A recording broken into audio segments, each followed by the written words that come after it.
class. Today is another day. We're going to talk about something else. Today we're going to talk about reasons for wage differentiation between occupations. Why two different people working in different occupations receive different wages. Remember to subscribe to my YouTube channel so that anytime I upload a new video, you're going to be notified. So let's take the first point. We're talking about the demand and supply of labor. In industries where the demand and the supply of labor is inelastic, you see that wages there are going to be high.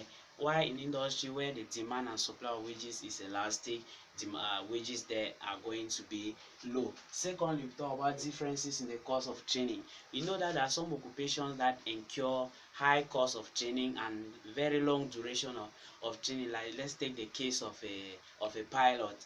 A pilot will incur high cost in training, so that high cost in training is going to be compensated with high wages in order to balance it. Meanwhile, in occupations whereby the cost of training is relatively low, they are going to receive low wages. Thirdly, we're going to talk about differences in job status.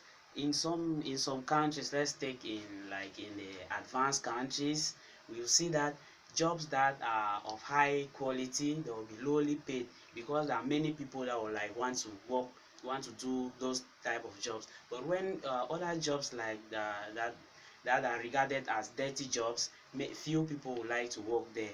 You'll see that the few people that would like to work there, or instead have high wages, because the supply of labor at that particular stage is inelastic. Fourthly, we're going to talk about differences in the risks of occupation. There are some occupations that incur high risks. Means the higher the risks, the higher the wages. Let's take the case of a pilot. A pilot that has to live from maybe here, he will incur high risks in the course of performing his job, as compared to a college teacher that will just go and teach his students. You see that the risks that they incur are very different. So the one incurring high risks is going to be compensated with high wages. We talk about the fifth point. We talk about differences in job locations. We know that there are some jobs that some areas, let's take that like the livable areas, industries or towns or urban areas that are considered to be livable areas that people live there.